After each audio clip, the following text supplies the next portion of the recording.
분들은 다 이름이 있어요. 종진이, 다 종자 돌림인데 그렇게 부르지 않고 디우야 이렇게 세례명으로 불러요.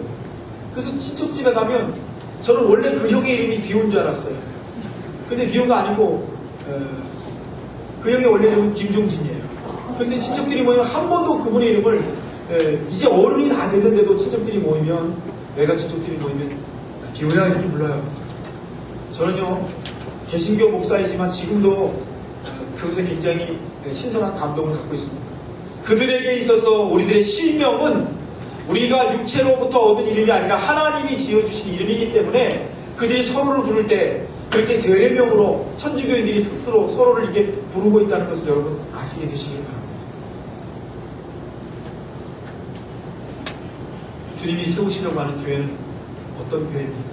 무엇 위에 세우는 교회입니까? 그래서 오늘 성경 말씀 보니까 내가 이 반석 위에 교회를 세우겠다 하셨는데 그 반석은 바로 베드로를 말하는 것이고, 베드로라는 것은 고백이 있는 사람을 말하는 것이고, 고백이 있다는 것은 하나님의 역사와 변화와 일들을 경험하고 있는 사람이라는 뜻이 되는 줄로 믿습니다. 하나님은요 교회를 세우시는데 여러분 이렇게 좋은 건물에다 교회를 세우시는 게 아니고요, 무슨 재정이 많은 사람이 여러분 교회에 있기 때문에 그 사람 때문에 교회가 되는 것도 아니고요, 시설이 잘 되어 있기 때문에 교회가 되는 것도 아니라 하나님의 교회는 반드시 무엇에 세워진다고요 여러분? 고백 위에 세워지는 것이 하나님의 교회라는 이 귀한 고백이 여러분의 고백이 되시길 바랍니다. 반대로 뒤집어 볼게요. 여러분이 아무리 오래 교회를 다니셔도, 여러분이 아무리 신앙생활 연조가 깊어도 여러분이 고백할 줄 모르는 신앙이면, 하나님의 역사를 여러분 인정할 줄 모르고 하나님의 역사를 바라볼 줄 모르고 내 안에 하나님이 나를 변화시키시고 새롭게 하시는 베드로의 역사를 내가 만나지 못한다면 나는 교회가 아닌 것이죠. 아무리 교회를 다녀도 11조를 하고 헌금생활을 해도 봉사를 따라다녀도 나는 사실 교회가 아닌 것입니다. 진정한 교회는 오직 고백 위에, 오직 베드로 위에 세워진 것이 교회입니다. 여러분, 하나님 여러분 그렇게 부르고 계시는 거예요. 베드로로 부르고 계시고, 바로 그 교회에 베드로 된 사람들이 모여있는 곳이 이 교회이죠. 저는 많은 분들이 우리 성전을 새로 짓고 너무너무 좋아하시는 거 보면서 저도 너무너무 기쁘고 감동했어요. 그러나 여러분, 만약 내일 필리핀 정부에서 너희들이 여기 있는 거 불법이니까 다 나가라 그러면 여러분 어떻게 될까요? 장로님 어떻게 될까요? 나가야겠죠? 나가야 됩니다. 여러분, 필리핀 정부에서 한국 사람도 여기 불법이니까 나가 그러면 우리 이 건물에서 쫓겨날 수도 있겠죠. 제가 다시 한번 여러분께 여쭤보고 싶어요. 그러면 우리 교회는 없어지는 것입니까? 여러분, 그것이 우리의 교회입니까? 아닙니다.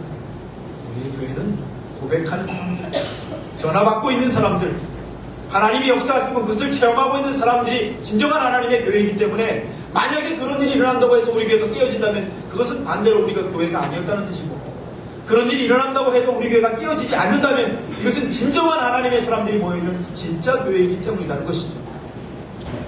그래서 아무리 여러분 이렇게 좋은 건물 안에 있지만은 이것이 우리의 자부심이 되어서는 안 되고, 우리의 진정한 자부심은 우리 교회에 예수님 때문에 변화받고 있는 사람들, 우리 교회에 예수님을 만나고 있는 사람들, 우리 교회 베드로가 되어가고 있는 사람들, 우리 교회 교회가 되어가고 있는 사람들, 오늘도 고백을 하고 있는 사람들, 그래서 그 사람들의 고백을 지켜주려고 하고 세워주려고 하고 함께 이뤄가려고 하는 사람들이 있을 때, 그것이 여러분 우리 교회의 진짜 자부심이 되어야 할 줄로 믿습니다. 이게 예수님이 말씀하시는 진짜 교회죠. 그래서 주님이 덧붙여서 말씀하시기를 이 교회는 음부의 권세가 깨뜨리지 못하리라 라고 말씀하셨어요. 음부의 권세가 뭡니까? 세상의 권세, 사단의 권세예요. 여러분, 돈 많은 사람이 몇백억까지 내고 우리 교회 와서 내가 건물 줘주고 다 해줄 테니까 내 말 들어. 그럼 우리가 그분의 말을 들어야 하는 것입니까? 목사도 그분의 말을 들어야 합니까? 우리 교회 여러분, 한국에 유명한 국회의원이 와서 내가 이 교회 특혜를 줄 테니까 내 말 들어. 그럼 우리 그분의 말을 들어야 합니까? 그게 교회이겠습니까? 아니죠. 우리 교회에 아무도 그분의 말을 들을 사람이 없고 아무도 우리가 그분을 따라갈 사람들이 없어요. 왜죠? 우리가 그것을 믿지 않기 때문입니다. 우리가 그 권세를 인정하지 않기 때문이에요. 우리에게는 특별한 권세가 하나 있는데 그것이 바로 교회라고 하는 권세이고, 그것은 오직 하나님만이 세우셨기 때문에 세상의 권세가 꺾을 수 없고 깨뜨릴 수 없는 권세가 되는 줄로 믿습니다. 여러분과 제가 그 안에 있는 거예요. 여러분과 제가 그 속에 있는 거예요. 여러분, 그 믿음이 오늘 여러분 안에 살아계셔서 여러분이 평생의 신앙생활 하시면서 여러분이 섬기시는 교회가 바로 그 교회, 여러분이 사랑하셔야 될 교회는 그 교회. 그래서 여러분, 무엇보다 중요한 게 내 옆에 있는 사람이 정말 주님의 사람으로 세워져 갈 수 있도록 우리가 함께 섬기고 사랑하는 것이 세상에 어떤 것보다 귀한 일이 되는 줄로 믿습니다. 그래서 오늘 예수님은 베드로의 고백을 듣고 그냥 기뻐하시고 좋아하신 것이 아니라 그 베드로의 고백이 말하고 있는 고백의 권세, 더하여서 교회라는 권세에 대해서 오늘 우리에게 깨닫게 해주고 계시는 줄로 믿습니다.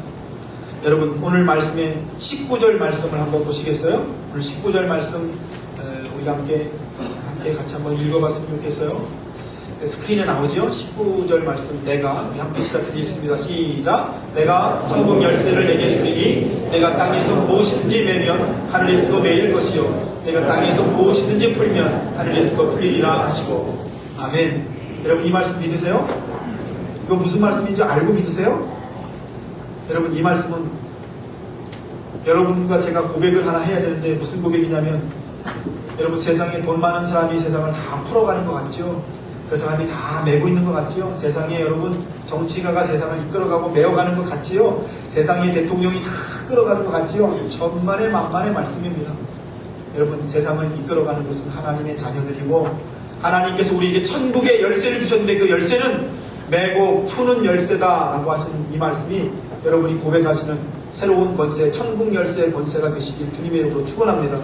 여러분, 그렇게 믿으세요. 여러분이 하나님께 나와서 기도하면서 메는 거고 여러분이 하나님께 나와서 기도하면서 푸시는 거예요. 여러분에게 그 권세가 있는 거예요. 여러분이 낼 수 있고 여러분이 풀 수 있는 거예요. 오늘 성경 말씀에서도 여러분, 제가 이 말씀 여러 번 설교한 적이 있어요. 하늘에서 풀면 땅에서 풀리고 하늘에서 매면 땅에서 맨다고 안 돼 있고, 자세히 읽어보시면 땅에서 매면 하늘에서도 매이고 땅에서 풀면 하늘에서도 풀린다고 말씀하셨어요. 무슨 말씀이에요? 여러분에게 권세가 하나 있는데 풀고 매는 권세예요. 여러분, 어떤 분하고 부딪혀서 상처받으셨어요? 아픈 시간을 경험하세요. 누가 풀 수 있습니까? 하나님이 풀려고 하는 마음은 주시지만 누가 푸는 겁니까? 내가 푸는 겁니다. 자, 내가 어떤 사업을 가지고 비전을 가지고 기도하고 있습니다, 여러분. 그 하나님 아무리 기도해도 응답하지 않은 그런 기도가 우리에게 있다면 누가 푸는 겁니까? 결국에 내가 푸는 겁니다. 그 권세를 하나님이 우리에게 주셨다는 거예요. 우리가요, 여러분, 멜 수도 있고 풀 수도 있는 권세가 있다는 거예요. 목사님, 세상 사람도 그렇게 할 수 있을 것 같아요. 세상 사람도 자기 마음 아닙니까? 여러분, 자기 마음대로 한다는 뜻이 아니라 하나님의 권세 아래서 하나님이 그 어서리티를, 그 권세를 우리에게 일부분 주셔서 우리가 풀고자 할 때 하나님이 역사를 더해주셔서 풀게 하시고, 우리가 매고자 할 때 하나님께서 역사하셔서 매게 하시는 역사를 우리에게 이루어 주신다는 말씀이 되시는 줄 믿습니다. 여러분, 제가 지난주에 금요일날 금요기도회 때 이런 얘기를 했어요. 하나님이 이스라엘에게 주시겠다 하시는 가나안 땅, 여러분, 가나안 땅을 설명하는 말이 뭐죠? 젖과 꿀이 흐르는 땅이라고 성경이 설명되어 있습니다. 그런데 실제로 여러분, 정탐을 한 사람들이 가보니까 젖과 꿀이 흐르는 땅이 맞았지요. 그러나 여러분, 이스라엘 가나안 땅을 여러분이 실제로 가보시면 절대로 젖과 꿀이 흐르는 땅이 아닙니다. 특별히 젖과 꿀이 흐르는 땅은 블레셋 사람들이 살고 있었기 때문에 이스라엘 사람들은 여러분 산지에 거할 수밖에 없었지요. 이스라엘의 지형도가 우리나라랑 똑같아요. 동해안은 높고 서해는 낮습니다. 서해는 비옥하지만 이스라엘 블레셋 사람들이 거주하기 때문에 이스라엘 사람도 정착하지 못했고 이스라엘 사람 다 산지에 거했어요. 산지에, 강원도에 다 살았어요. 충청북도 강원도에 살았습니다. 이게 이스라엘이에요. 그런데 왜 하나님이 그들에게 젖과 꿀이 흐르는 땅 가나안이라고 말씀하셨냐는 거예요. 그래서 제가 질문 드린 적 있죠. 여러분, 애굽 땅이 젖과 꿀이 흐릅니까? 여러분, 가나안 땅이 젖과 꿀이 흐릅니까? 비교도 되지 않는 거예요. 당연히 애굽 땅이 젖과 꿀이 흐릅니다. 훨씬 부유하고 훨씬 풍요롭고 훨씬 놀라운 일들이 많이 일어납니다. 그래서 거기에 문명이 생겼지 않습니까? 애굽 문명, 이집트 문명의 발원지가 바로 그들의 땅이 아닙니까? 그런데 하나님께서 그 땅을 안 주시고 왜 가나안 땅에, 여러분, 그 척박한 땅에 그 산골짜기 강원도 충청북도에다 산 위에다가 이스라엘 백성이 살게 하셨느냐 그 말이에요. 그리스도 하나님께서 여호수아의 말씀 중에 아름다운 땅이라고 말씀하셨어요. 왜 그 땅이 아름답습니까? 그게 뭐가 아름답습니까? 우리 장로님 저한테 그러시더라고요. 목사님 정지수레 갔다 죽을 뻔했어요. 왜요? 그랬더니 버스 타고 황야한 사막을 4시간 달려서 또 한 군데 보고 다시 또 버스에 타가지고 황야한 데를 또 4시간 가고. 여러분, 정지수레 가면 하나도 은혜가 안 돼요. 장로님 그러시더라고요. 여러분, 무슨 말씀을 제가 드리려고 하는지 아세요? 가나안이 왜 가나안인지 아세요? 하나님의 약속이 실현되는 땅이기 때문에 가나안이에요. 하나님의 역사하시는 땅이기 때문에 가나안이에요. 바꿔 말씀드리면 오늘 여러분의 땅이 가나안이 돼야 된다.